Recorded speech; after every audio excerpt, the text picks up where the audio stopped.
That 6-game winning streak almost made us forget all the problems that are still plaguing the Orioles. But don't worry, they all cropped up in a very disappointing series loss to the Athletics. I'll recap all 3 games coming up on this episode of the Locked On Orioles podcast.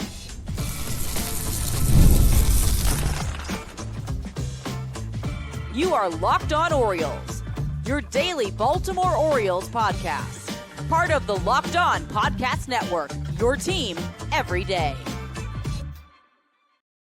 Hey there, Orioles fans. Today is Monday, June 9th, 2025, and welcome back into the Locked On Orioles podcast, part of the Locked On Podcast Network, your team every day. As always, I'm your host, Connor Newcomb. And coming up on today's episode, we're going to recap a rough and somewhat embarrassing series loss for the Orioles as they dropped 2 of 3 in Sacramento to the Athletics, snapping their 6-game losing streak and kind of putting them back right where we thought they were, a bad team and one of the worst in Major League Baseball so far this year. I'll recap all 3 games, get you the 5 things you need to know from the losses on Friday and Sunday and the win on Saturday.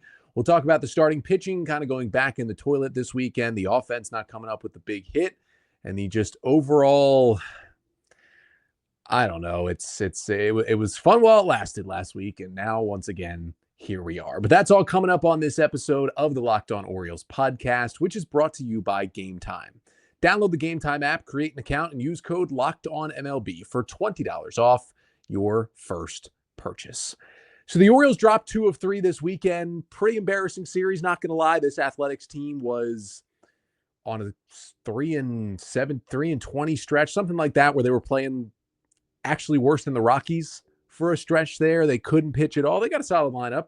Couldn't get anybody out. Didn't matter. Orioles came in, took 2 out of 3 of them. Orioles had to have a pretty good-looking comeback on Saturday just to win 1 game.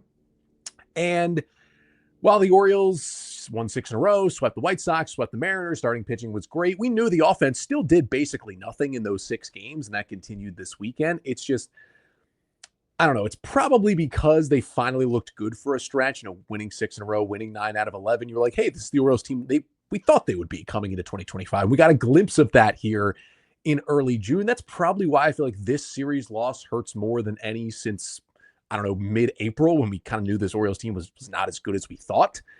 It's the combination of, hey, you were coming off 6 in a row, you were maybe trying to turn things back around, and just how bad the Athletics have been, especially over the past month or so. And to look like that against this horrible team in this Mickey Mouse AAA ballpark was one of the more embarrassing series of the year for the Orioles, and keeps them right where we thought, right? It was awesome to win those 6 in a row, to start to think they might turn things around, and they're still going to get a whole lot healthier later this week, which we'll talk about. But this was an awful, awful series of baseball for Baltimore. And it is nice that they got one of the 3 wins, but not good stuff at all this weekend. So let's start with Friday. 5-4 loss for the Orioles to open up this series in Sacramento that snapped their 6-game losing streak. Going to get you the 5 things you need to know from this one. And the first thing you need to know is Dean Kremer was not good. The Orioles had gotten great starting pitching in the 6-game win streak. Full stop. Number one reason why the Orioles looked like a better team and won 6 in a row. They were getting awesome starts. The O's had a 1.66 rotation ERA in the 6-game winning streak. I had completely forgotten what it looked like to see an Orioles starter melt down early in a game. And after the Orioles got Kremer a 3-0 lead early, he did just that and unraveled in the 3rd inning. Started with a 5-pitch walk, got a pop out, then single double RBI ground out, and suddenly, snap of a finger, it's 4-3 A's in the bottom of the 3rd inning. He did come back out in the 4th and in the 5th, and gave up some more runs. His pitch count was pretty low. And in the 5th, he goes single after a strikeout when the Orioles had tied it, gives the A's the lead back at 5-4. And it ends with a disappointing line for Kremer on Friday night. He goes 5 1/3 innings, 5 runs, 8 hits, 2 strikeouts, a walk, no homers on 82 pitches for the Oriole right-hander. And he mixed his pitches pretty evenly, but I think it was just because he had no command or feel for anything he was throwing. It was a weird game where Kremer pitched into the 6th and only walked 1 batter. You'll take that from really any starter if you're just looking at walks. Hey, 1 walk and 5 1/3. That's pretty good ratios right there. But it was such a weird start. It feels like that was the worst command a starter's ever had in a game in which he only walked one batter. Like, it wasn't so bad that he was spraying it constantly outside of the zone and just giving up free pass after free pass. It was bad because it would get him behind 2-0 and 3-1 in every count. Then he would find a way to get back into the strike zone, but would leave pitches over the middle and give up the 8 hits and the 5 runs. It was just there really was not a lot good from this start. Like, he wasn't getting hit crazy hard, so I guess that's okay. But when he was behind in basically every single count, like, everything was in play. He got just 2 whiffs on 32 swings by A's hitters. Just a start to forget from Dean Kremer. And, Kramer's been in the big league since 2020. We know who he is as a part of this Orioles rotation. And it's something I talked about in the offseason when kind of previewing his year. Like, Dean Kremer is the perfect number 5 starter to have on a good team, right?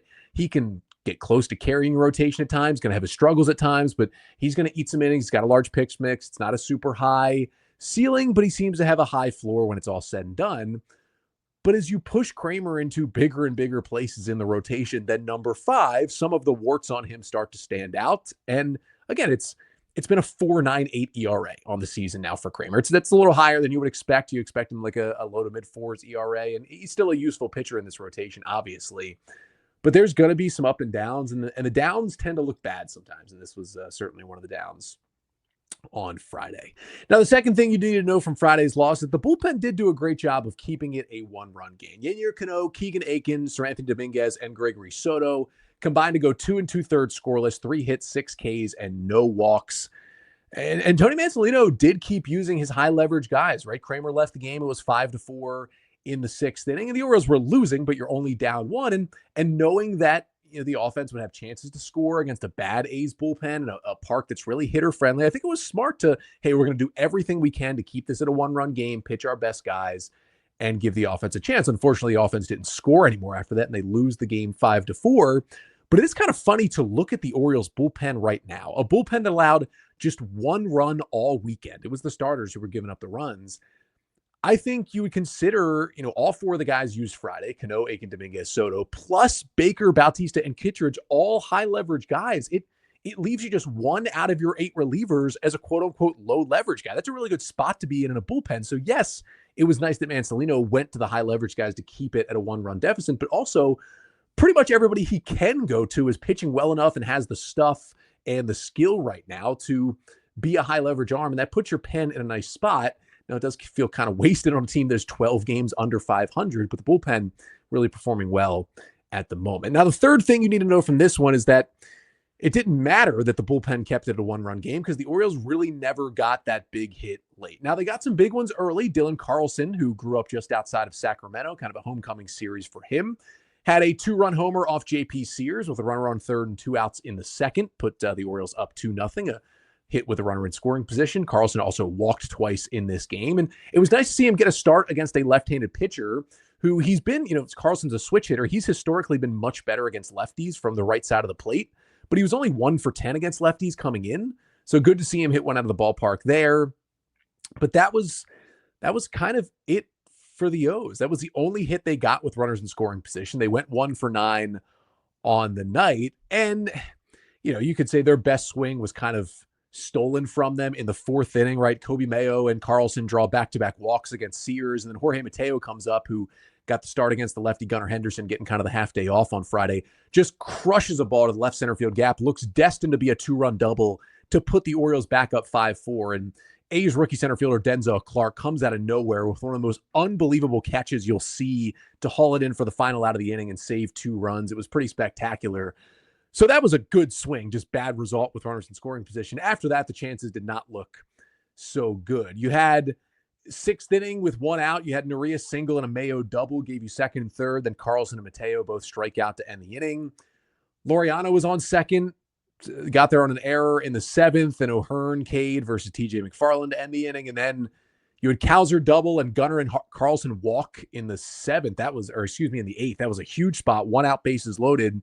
And Mason Miller comes in. He strikes out Heston Kjerstad. He strikes out Jackson Holliday. He keeps it at a 1-run lead. And it definitely felt like a game from earlier this season, right? You get a bad start. You get bad hitting with runners in scoring position.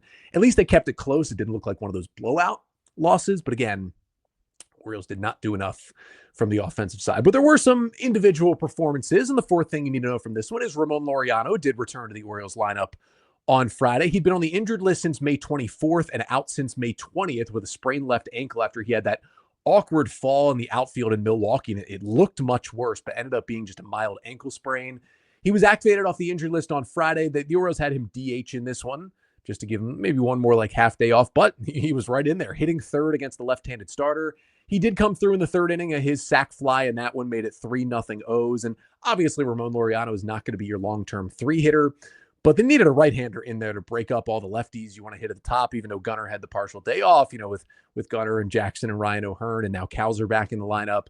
Eventually, that's going to be Jordan Westberg's spot when he's healthy and ready to go and hit third in the middle. But good to have Laureano back in the lineup because he was red hot before that injury. So Orioles definitely welcoming him back with open arms. And the fifth and final thing you need to know from the Orioles' 5-4 loss to the Athletics on Friday night is that Jackson Holliday had a big day as well. He doubled off the lefty in the third and then homered off the lefty Sears in the fifth. His solo shot in the top of the fifth inning tied the game at 4. Also singled off a left-handed pitcher in the seventh inning, and that gave Jackson the first time in his career he has had 3 hits versus left-handed pitchers in a single game. The only other time he had multiple hits off lefties in a single game was earlier this year, back on May 16th.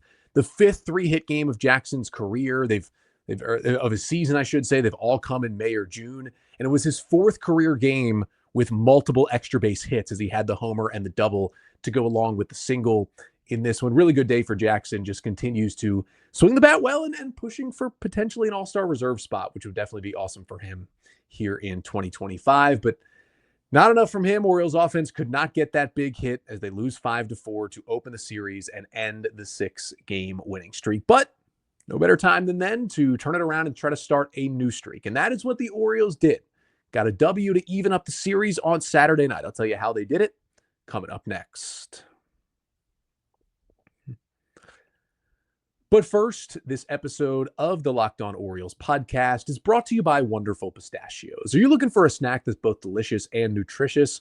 Crack into a good source of protein with Wonderful Pistachios. Wonderful Pistachios is one of the highest protein nuts. Each 1-ounce serving has 6 grams of protein, giving you over 10% of your daily value. Plus, they're packed with fiber and better for you unsaturated fats to help keep you feeling fuller longer. Now, for me, I love the classic variety of their Wonderful Pistachios. I think it's kind of just because I like to break open some crabs, and getting that classic pistachio that's actually inside the shell, well, it kind of gives you that same satisfying feeling. But I know many people love the no shells variety, and it's a great option that Wonderful Pistachios has as well. You've got some pretty incredible flavors. It's an amazing on-the-go snack. And Wonderful Pistachios, they pretty much bring everything to the table. So get snackin' and get crackin' with the snack that packs a protein punch. Visit wonderfulpistachios.com to learn more. So the O's dropped the opener on Friday night in Sacramento, playing at this AAA ballpark. And we won't get into how much of a fraud and a loser John Fisher, the owner of the A's, is for everything he's done, including moving this team to a minor league park for 3 years here. It's kind of been a disaster so far. This team has been a disaster, but it was on the Orioles to push all that aside and try and even up the series on Saturday. And that is what they did with a 7-4 victory over the A's. And I'm going to get you the 5 things you need to know from Saturday's win. The first thing you need to know is Charlie Morton kind of reverted back to his old ways from earlier this year. After that terrible beginning he had to the year in April when he was moved to the bullpen, he was sneaky good in May, had a 3.98 ERA in May as both a reliever and a starter. And in his last 5 outings coming into Saturday, 3 relief appearances, 2 starts, 22 innings, a 1.64 ERA, and 24 strikeouts to just 5 walks. And the walks were the huge issue that plagued him throughout April, and the command just got so much better. He tweaked his arm angle a little bit, he added a different kind of changeup, and it all seemed to be working. Well, the command kind of left him again on Saturday for what was a bit of a blow-up outing for Charlie Morton. His final line, he lasted just 2 1/3 innings in Saturday's game, allowing 4 runs on 6 hits with 5 strikeouts and 4 walks on 76 pitches for the right-hander. Now, it didn't help him that on the first pitch, Dylan Carlson played what should have been a fly out to the warning track to a leadoff double, and that allowed the A's to kind of kicked things off in this game when they scored 4 runs in the first inning against Morton. He did a bad job of playing that fielding that roller up the first baseline, but he walked 2 in the first inning. It took him 61 pitches to get through 2 innings. 61 pitches is crazy inefficient. Now, he mostly threw the four-seam fastball and the curveball, but both had under a 50% in-zone rate. He just could not get ahead in the count, was pitching from behind the entire time. And to throw 76 pitches to get just 2 1/3 innings, walked 4, he hit a batter. That's the same amount of free passes that he had in the last 5 outings combined. He had in this one when he didn't even make it out of the third. Now, the stuff is still not an issue. He's still throwing hard. He still had good break on his pitches. 5 of his 7 outs were via the strikeout. He was still getting some swing and miss, but it was more of the same issues he had in April, right? The stuff was still there. The command was not. But I will say, he only allowed, despite 6 hits, only allowed 2 hard hit balls in this start. So there was definitely some bad luck, not just with the first batter, but bad luck in general mixed in there with Morton. This is concerning.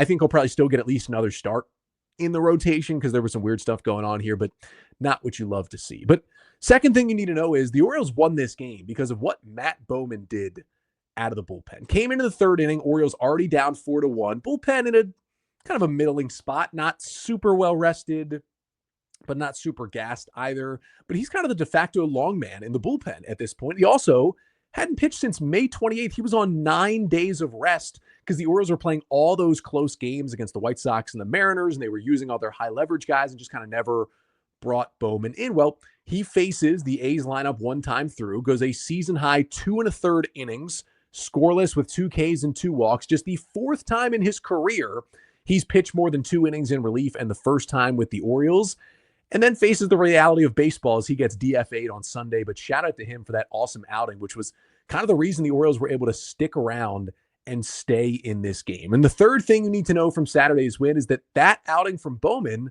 allowed the rest of the bullpen not have to be super stretched out and to shine. And after what they did on Saturday, the Orioles bullpen, a 1.07 ERA in its last 8 games, finishing with Saturday. Now, Keegan Aiken threw just 1 pitch in this game. It was in the 5th inning. He allowed a double, but the Orioles, Carlson to Henderson to Handley, a perfect relay to get an out at the plate to end the inning. And then the O's got a scoreless 6th from Sir Anthony Dominguez, scoreless 7th from Gregory Soto, a scoreless 8th from Andrew Kittredge, and a scoreless 9th from Felix Bautista, who struck out the side to get his 12th save of the year. You combine that with Matt Bowman after getting just 2 1/3 from Morton.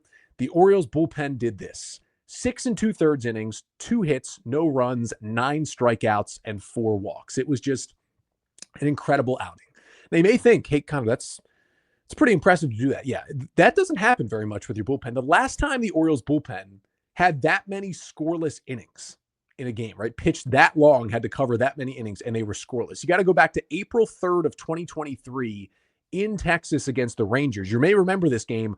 Kyle Bradish was hit on the foot by a line drive in the 2nd inning, had to leave the game, and the bullpen ended up tossing 7 1/3 scoreless innings in a 2-0 win over the Rangers. Now, in that game, Tyler Wells was, I believe, supposed to start the next day. It was like the 4th game of the season. Wells was supposed to start the next day. He volunteered to come in relief and gave the Orioles, as a starter, basically coming out of the bullpen, he gave the Orioles 5 innings of scoreless baseball in that one. So it's a little bit different. You were able to use another starter, and that prompted the Orioles to kind of call up Grayson Rodriguez later that week and give him his major league debut because they needed another starter. But the last time they did it in this sense, where they didn't have a true starter coming in and covering innings, a couple times over the years, like 2016, 17, Miguel Castro did this a few times where he would pitch like 4 or 5 innings in relief scoreless after a starter got knocked out early. That was kind of before Castro settled in as more of a 1 or 2 inning guy for the Orioles. But the last time they did this, where no one threw at least 3 innings in relief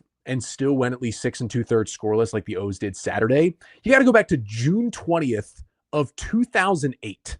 The Orioles beat the Brewers 8-5 on that day to get to 39-34 on the year. They get a good start to it. And if you're watching here on the Locked On Orioles YouTube channel, of course, make sure to like, comment, and subscribe. But also, you're going to see the box score, the pitching lines here. This is courtesy of Baseball Reference. Radhames Liz in that game was knocked out after 2 innings, allowing 5 runs. And the O's got 2 scoreless from Lance Cormier, an inning and 2/3 scoreless from Dennis Sarfate, despite 3 walks, a hit, and no strikeouts. Inning and a third scoreless from the old lefty Jamie Walker. Scoreless inning for Mr. Submarine himself, Chad Bradford, and then George Sherrill, a scoreless ninth, locked it down for a save right there to give the Orioles an 8-5 win in this one. Just we are remembering some guys with this pitching line from that game back in 2008, but that was the last time. 17 years since the Orioles bullpen did something like this to win a ball game, and really, really cool to see them come together and do that. Is that bullpen back in 2008 combining for 7 innings of scoreless baseball. The O's on Saturday, 6 2/3 scoreless to help them win it. Now, the fourth thing you need to know from Saturday's win is that Ramon Laureano had a huge game against his old team. Mentioned he was activated off the injured list on Friday, got the start, but this time for the first time back in the outfield as the starting right fielder in Saturday's game. Of course, Laureano played a good amount of years for the Oakland Athletics, and he did ground into a double play to end the first inning rally for the Orioles when they loaded the bases with no outs, but got only 1 run on a Ryan O'Hearn sac fly. But then he got his big swing in the fourth, launching a 2-run homer off of A's starter Luis Severino to make it a 4-3 game. It was a sinker that was bearing down and in. It was well off the plate. Like, if he takes that pitch, it's a ball, but he goes after it, pulls it down the line in this AAA ballpark, and hits it out. And it was, quite literally, the furthest pitch out of the strike zone that Ramon Laureano has ever hit for a home run in his major league career. Again, if you're watching here on the Locked On Orioles YouTube channel, this chart is via StatCast and Baseball Savant. These are all the pitches that Laureano has hit for home runs in his major league career since he debuted in the big leagues all the way back in 2018. And as you can see, there's only a handful of homers here, really well less than 10, maybe 6 of them or so that are actually outside of the strike zone. And most of those 6, you get a loosey-goosey umpire, could even be called a called strike. But the one pitch you see on here, the one plot, that orange dot, the sinker that you can see here that looks like it's way, way inside, is further inside, further out of the zone than any other pitch. That is the sinker that Laureano hit on Saturday for the 2-run homer. So kind of a cool moment. Furthest pitch out of the strike zone of his career that he just turned on and hit for a homer. Not something he usually does. Not usually a great bad ball hitter. Usually doing damage on pitches inside the zone, but not great at chasing outside and still getting things done. But he absolutely did that on Saturday. And he wasn't done. He had an RBI single in the 7th for a huge insurance run. He had another single in the 9th inning, and it gave him his 3rd 3-hit game this season. And all of them have been within his last 7 games played. And in that 7-game stretch, Ramon Laureano, 13 for 26, hitting .500 with a .273 WRC plus, comes off the IL and starts right where he left off with swinging a hot bat. And the 5th and final thing you need to know from the Orioles' 7-4 win over the A's on Saturday to even up this series is that overall it was a pretty good full team offensive performance for the Orioles. They scored 7 runs. The last time they scored that many was May 21st in Milwaukee, but that was in 11 innings when the Orioles scored 4 in the top of the 11th to win that game. May 11th, almost a month ago, was the last time the Orioles scored at least 7 runs in a 9-inning game. And it is just their 9th game this year, 9 out of 63, and with the 1-run Sunday, make it 9 out of 64 games so far this year in which they've scored 7+ runs. That is under 14% of their games. Last year, they did it 45 times. That was 28% of their games. They scored 7 or more. We know the offense has not been the same this year. To see them put together, though, a game like that was nice. They got a 3-hit game from Gunnar Henderson, just his 3rd of the season. He had 17 of them last year.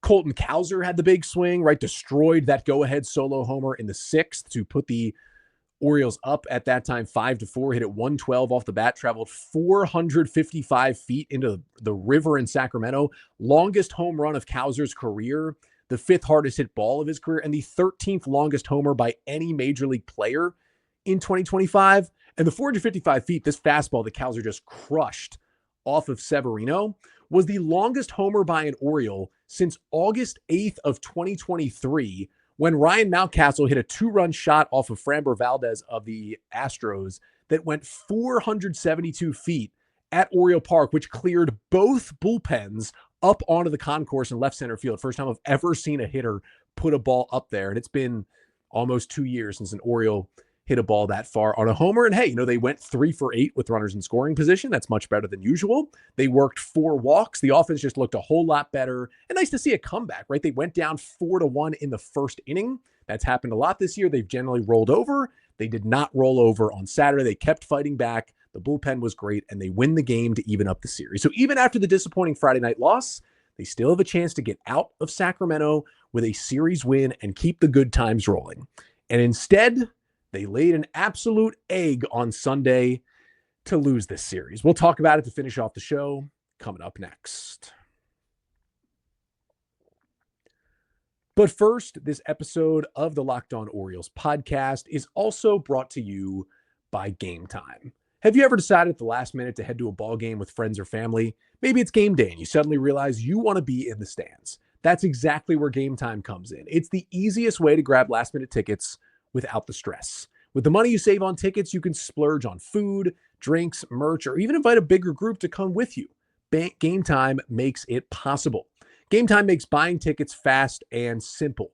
Prices on the app, they actually drop the closer you get to first pitch, and they've got incredible last-minute deals, clear seat views, and a lowest price guarantee that takes the worry out of buying. And Game Time is the official ticketing partner of Locked On MLB. Make it easy to browse the app for an exciting upcoming Orioles game. Hey, they got a homestand starting tomorrow. They got the Tigers coming in.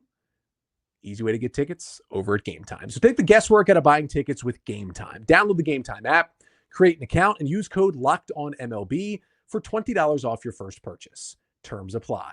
Again, create an account and redeem code LOCKEDONMLB. That is LOCKEDONMLB for $20 off. Download the Game Time app today. Last minute tickets, lowest price, guaranteed. So the Orioles, after losing Friday and winning Saturday, had a rubber match with the A's on Sunday. A chance to win a series against the bad team and continue their winning ways here over the last week and change. Unfortunately, they did the exact opposite. They dropped a dud, they lost 5-1, and they dropped the series, and they are now 26-38 on the season through 64 games. Same amount of wins now, 26, as this A's team has. And I'm going to get you the 5 things you need to know from the Orioles' 5-1 loss to the A's on Sunday. And the first thing you need to know is Tomoyuki Sugano was absolutely not at his sharpest. Sugano lasting just 4 1/3 innings in this game, allowing 4 runs, 3 earned on 8 hits with 2 strikeouts and a walk on 87 pitches.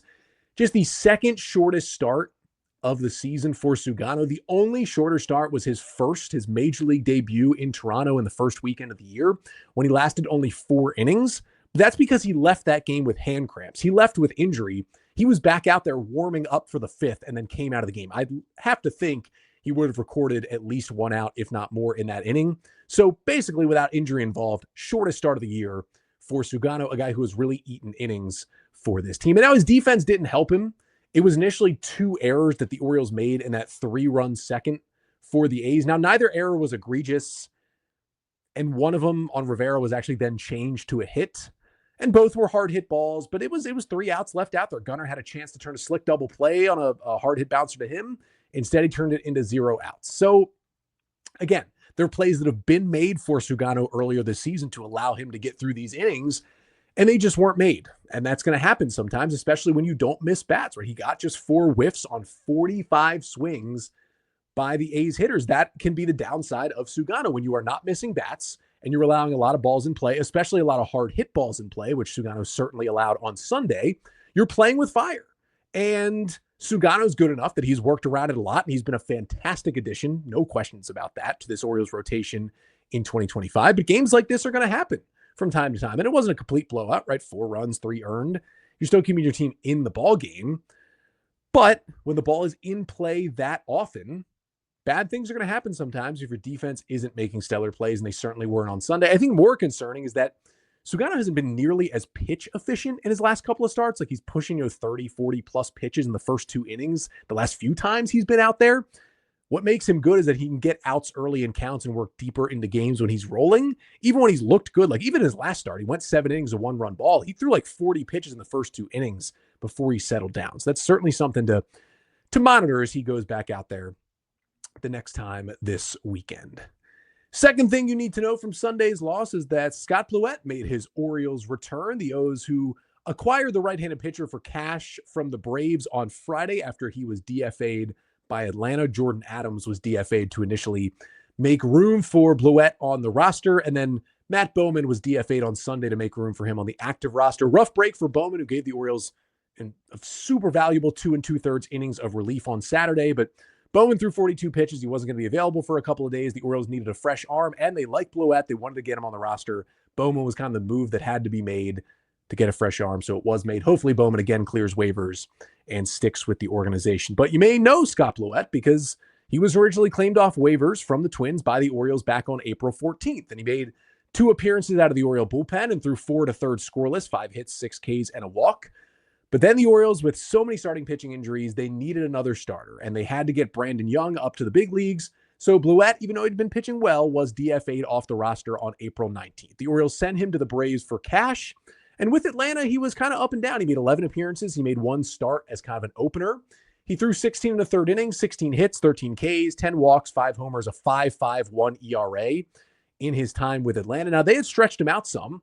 He had 4 of those 11 appearances, went at least 2 innings for the Braves, but he was kind of caught in that Atlanta meltdown on Thursday against the Diamondbacks when they entered the 9th inning with a 10-4 lead, gave up 7 runs, and lost the game.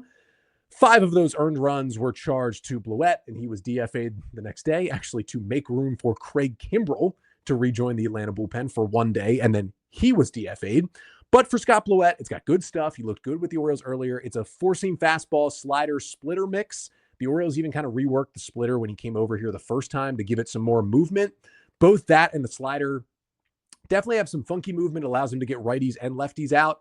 And he was awesome. Inning and 2/3, scoreless, no hits, no walks, 2 strikeouts on just 18 pitches as he came in and relieved Sugano in the 5th inning and got it over to the 7th, kind of keeping the Orioles in the game, keeping it a 4-1 game, which it was at the moment, kind of similar to the outing that the O's got from Matt Bowman on Saturday, but looked like similar kind of stuff for Bleuette, throwing a lot of sliders, a lot of splitters, fastball sitting there at 93 to 94, but definitely like what you see from him, and he'll give you some length in the bullpen as well, so he can give you kind of a similar role, similar vibe that Matt Bowman will, and we'll see if he sticks around this time and can continue to pitch well out of the Oriole bullpen. Third thing you need to know from Sunday's loss is that Kobe Mayo had a hit and a stolen base, stayed on a changeup from left-handed starter Jacob Lopez in a long AB in the 4th inning, kind of roped it back up the middle for a base hit, then got a great jump and stole second for his first big league stolen base. Had just 4 stolen bases in the minor leagues in all of 2024. Not something he's really done in his minor league career, but he got a good jump, looked like a good base runner, and stole the base easily. And this could be a big moment for Mayo. It was announced on Friday that Ryan Mountcastle, who is currently on the IL with a hamstring strain, turns out it is a grade 2 strain, and Mountcastle is going to miss 8 to 12 weeks. I mean, 12 weeks puts him, and anything goes wrong, he may not be back till August, September, potentially, for this Orioles team. Like, they're going to be without Mountcastle for a while. Now, he really wasn't producing a lot, but this could be a moment for Mayo to play a lot, and we will see, right? Because Tyler O'Neill, Gary Sanchez, and Jordan Westberg were all playing in rehab games in AAA this weekend. The expectation is all of them will be back in the majors this week, with Cedric Mullins returning shortly after them. But this could still be real runway for Mayo. Now, they could just send Mayo down. They could play Westberg at third, O'Hearn at first, kind of rotate the DH spot with O'Neill and other guys. But they could also give Mayo that run to kind of split first base and DH with O'Hearn and play the Ryan Mountcastle role and just give him his first real chance to see what he can do. I hope they do that. We'll kind of see what roster moves they choose to make. But I'm intrigued, if he does get this chance, what Mayo looks like in his first real shot, potentially at the big leagues. Fourth thing you need to know from Sunday is that the rest of the offense was kind of non-existent. The only run for the Orioles came in the 2nd inning. It was on a steal attempt and a throwing error on a back pick to third where Arias scored, and then Emmanuel Rivera tried to go from first to third on the play and was thrown out by a mile. So the run ended up scoring to tie the game at 1, but the inning ended. Just a weird play. Otherwise, Adley had 2 hits and a walk. That was nice to see. They did put together 8 hits and 2 walks as a team, but once again, couldn't get the big hit. Orioles 0 for 8 with runners in scoring position on Sunday, a trend that continues throughout 2025. Just not a good offensive day for the Orioles. When you score 1 run in Sacramento against this A's pitching staff, I mean, Sean Newcomb, no relation, comes in and throws 3 scoreless innings in relief. Like, what are we doing out here, guys? One of the worst performances of the year, at least on the offensive end, was on Sunday. And the 5th and final thing you need to know from the Orioles' 5-1 loss to the A's on Sunday is that this doesn't really have to do with any of the players on either team, but John Baker, who was the home plate umpire for Sunday's game and who's been in the big league as an ump since 2019, is an absolute embarrassment. I mean, we've seen multiple cases of John Baker being terrible already this year. He threw out Brandon Hyde earlier this year after he had a horrible strike zone. Hyde complained. He got thrown out of the game. Baker standoffish. He's got one of the worst strike zones by umpire scorecards.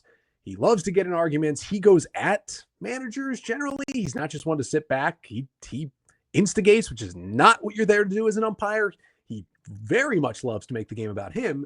And I think Orioles and A's players alike from Sunday's game, after Lawrence Butler had a long chat with him at a time as well, like the strike zone, it differed by batter. It differed by pitch. It was everywhere. He is legitimately an embarrassment to the profession. He's one of the worst umpires in the league. And there are a lot of amazing umpires. Most of them are.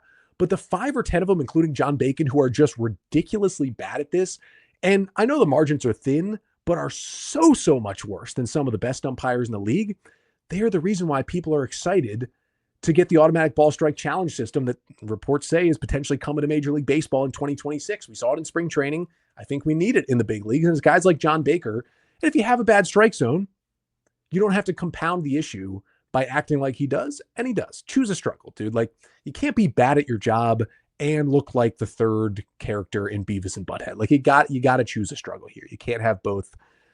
But so is the life of John Bacon, MLB umpire. And Angel Hernandez walked so he can run. I think with Angel out, Bacon has a chance to sizzle right to the top as worst umpire in Major League Baseball. But he was not the reason the Orioles lost this game or this series. It was the Orioles' own fault. They did not play good baseball. And when you don't play good baseball, even against a bad team in a Mickey Mouse ballpark, you lose a series and lose all the momentum you had built up with your 6-game winning streak. And now the Orioles do get an off day as they come back home, fly across the coast before the Tigers come in on Tuesday. But even with the off day Monday, I've still got an episode coming up for you on Tuesday. If we get any roster moves Monday, like there's a chance that Sanchez, O'Neill, Westberg, any of the 3 could be activated off the IL. Certainly get to it on Tuesday's episode. But I also want to check in on some of the Orioles' top prospects here. We're about 2 months into the minor league season. We're going to look at how some of the top guys are doing and which ones I think could get to the big leagues at some point here soon. That is coming up on tomorrow's episode. But until then, I'm Connor Newcomb, and this has been the Locked On Orioles podcast, part of the Locked On Podcast Network. Your team every day.